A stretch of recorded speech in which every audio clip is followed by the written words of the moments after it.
All right, so the big event we missed while away, National Signing Day. If we can call that a big event these days, not so much. But we did have 4 big announcements here on signing day. 5-star Texas linebacker Harold Perkins, former Texas A&M commit, makes his pledge. LSU, Brian Kelly and company gets their first 5-star signee in Baton Rouge. That's huge. Rated number 2 linebacker in the country. Many people have Perkins as the number 1 linebacker prospect in the country. Look for him to contribute immediately. And he picked LSU over A&M and Florida. So, hey, that's even sweeter if you're an LSU fan to get arguably the top linebacker prospect in the country. And a credit to Brian Kelly and company to come in here and quickly impress a young man of that caliber. He's originally from Louisiana. I know he said he's a Texas linebacker, but, a pool to play in the state he's from. I certainly think that helped.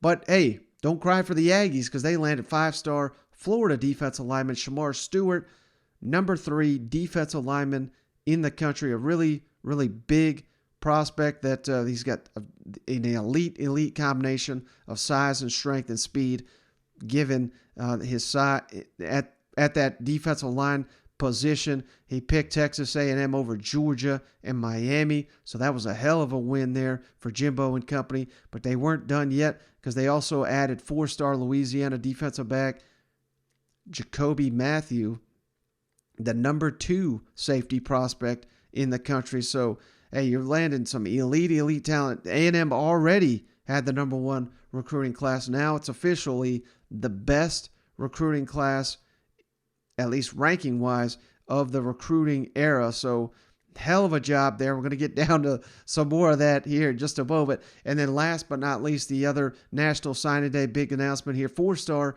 Georgia defensive lineman Christian Miller, number 14 defensive lineman in the country, staying home, gonna play for Kirby Smart and the Bulldogs. So those were the kind of the big announcements. There were others, but those are the truly impact ones. And now that National Signing Day has come and gone, just a quick recap here of the SEC recruiting rankings. Of course, Texas A&M number 1, signed 7 5-star prospects. That's the most in the country. Alabama, the number 2 recruiting class in the country. They signed 3 5-stars. Georgia, number 3 recruiting class in the country. 5 5-stars, more than Alabama right there. Then we take a little bit of a dive here, but again, Texas A&M, Alabama, Georgia, 1, 2, 3 class in the country. LSU, how about that? Number 12, took a big jump after landing Perkins there. Kentucky, hell of a class, number 13 overall. Missouri, number 14, that's outstanding for Eli Drinkwitz and company. 16, Tennessee, Josh Heupel and company showing some recruiting chops there. 18, the Auburn Tigers. 19, Florida Gators. What a hell of a job Billy Napier and company did after only having a couple weeks to work on this recruiting class. Number 24, Ole Miss. Number 26, South Carolina. 27, Mississippi State. 28, Arkansas. And 32, Vanderbilt. And again, these are just the high school and junior college signees. This does not take into account the transfer rankings added on to that. So we'll probably do that in a later episode, but just wanted to give a recap of where things stood in the SEC now that the early signing period, of course, and National Signing Day have come and gone. That's where things land. And speaking of the transfer portal, let's jump it on down to Oxford, where their head coach got a new nickname down there, the Portal King.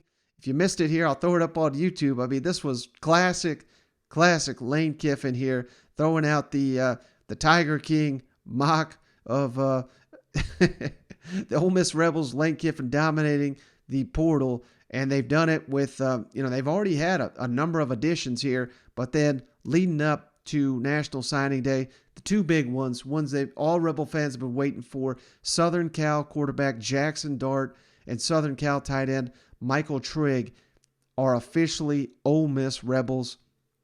And Dart, the quarterback, he's one of the few listed as a 5-star transfer prospect by 24/7 Sports. So I'm going to have to do a deep dive on what he brings to the Ole Miss program. But immediately, you got to consider him a front runner to be the starting quarterback there in Oxford. We'll get to Kiffin's comments on that in just a second.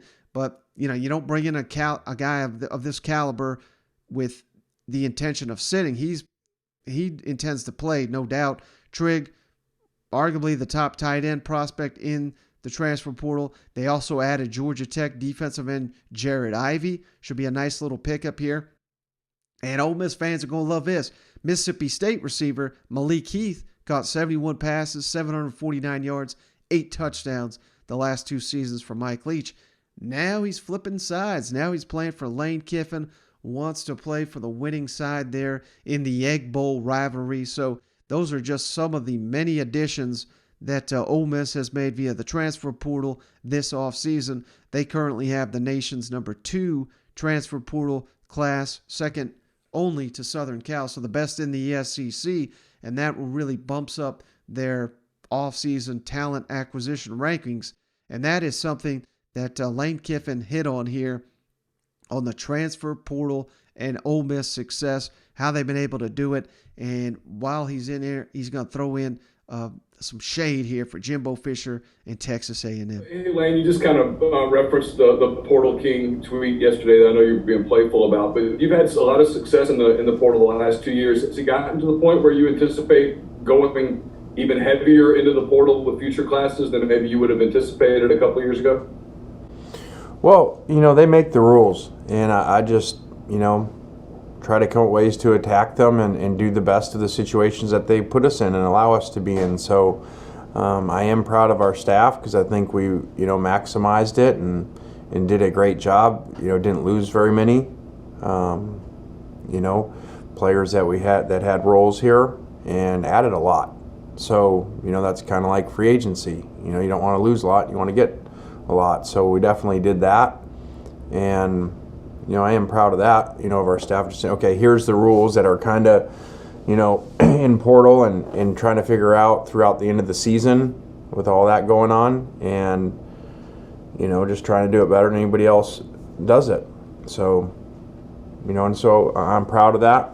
We don't have the same, funding resources as some of these schools do, for these NIL deals, and so it's basically like dealing with different salary caps. We now have a sport that has completely different salary caps, and some of these schools are, 5-10 times more than everybody else of what they can pay the players. So I know nobody uses those phrases, but that is what it is. So I joked the other day, I didn't know if Texas A&M was going to incur a luxury tax, and how much they paid for their signing class. So, yeah, the way I took this the first time I hear it, and I still think this, I think Lane Kiffin's just having some fun, although this is coming up time and time again where he's kind of taking shots at NIL and all that's going on. So we'll get to Jimbo. Jimbo goes off in just a second here, but we ain't done talking about Ole Miss and what they brought in via the transfer portal. And here is Lane Kiffin talking about Jaxson Dart, what he does to the quarterback competition this offseason at Ole Miss. Where does Luke Altmyer, who we saw a couple times last season, including most notably in the Sugar Bowl, he was a true freshman last year, in-state, very touted quarterback prospect. Now he's going to have to compete with Jaxson Dart. Lane Kiffin's not giving this starting quarterback job to anybody. Lane, obviously one of those big name transfers is Jaxson Dart. I know you've had a lot of praise for Luke Altmyer, especially, given the circumstance he was put in the Sugar Bowl. Just can you sort of take us through the process of bringing a guy of Jackson's caliber in, and do you see this as an open quarterback competition between Luke and Jaxson? Yeah, and Kincaid Dent's in there. This is a very open competition, and just because the social media world and pictures and tweeting and all the stuff that is now that we do that helps in recruiting, that helps other people, other kids see it, for classes to come. There's a lot of it's marketing why we do all of it. That doesn't mean, okay, well, we did all this means Jaxson Dart's the quarterback and Luke's not. That just is the marketing world that we're in, of the use of social media and especially Twitter. So, we're just trying to add players to positions and, either where we didn't recruit well at positions, years ago here, or where people have left or gone early to the draft too. So, there's a lot of areas and reasons why you add certain things. So interesting comments there from Lane Kiffin. He's going to make whoever it is earn this job, and that's the right approach to have. So we'll see. I think it's great that he even admits, we play up all this on social media as well they should, because you generate positivity, you generate buzz, you get your fan base to start following these guys, and now all of a sudden these guys can make more money in the NIL. That's all a part of it. It's all part of the plan here. So, hey, we'll see how that affects the Ole Miss quarterback room, but that ain't the only one. Michael Trigg, the tight end, Kiffin incredibly high on him. And, of course, running back Zach Evans is the first time Lane Kiffin has been able to publicly speak on both of these prospects. Lane, when you look at Michael Trigg as a tight end, he certainly has all the makings to be that dynamic tight end. What do you hope he brings to your offense immediately? Well, he is as good of prospect as you can find from that, playing receiver, tight end, mismatch issues. So that's awesome. Unique skill set, basketball player. Now we got to translate that, put it all together for him to be that type of player. But that skill set is there for a dynamic mismatch issue that you've seen around the country at times at certain places, that only certain people, unless you have unique receiver skills, are able to do at that position. Lane, what are your expectations for Zach Evans, a lot to replace in that running back room, and are there more pieces or more players you expect to have to contribute there? Yeah, we have some guys here that we're excited about. Adding Zach to that room, is good because the top three carriers from last year are not here. It'll be exciting to get everybody in there and get people some chances that haven't had a lot. And again, this whole, like everything, this transfer thing is not over.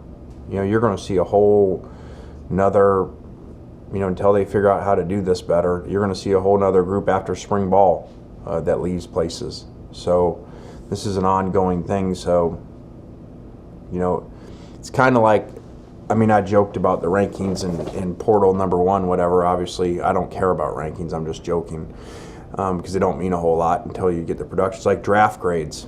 But now you're going to give a draft grade, but yet these things are going to keep going. Like, look at last year. We added a starting center right before camp. So you're going to continue to see things adjust and rosters adjust all the way up till training camp. Now, this is great and all. You're adding to so much talent via the transfer portal. Ideally, these guys will come in and ready to play immediately for Ole Miss, because they're going to need a lot of these guys to step into key roles, if not starting roles. They've got to still contribute off the bench. I would assume most of these guys are coming in with the intention to start for Lane Kiffin in this offense next season. But here's the issue. And it may not even be an issue, but it's yet to be proven that you can build a consistent, successful team.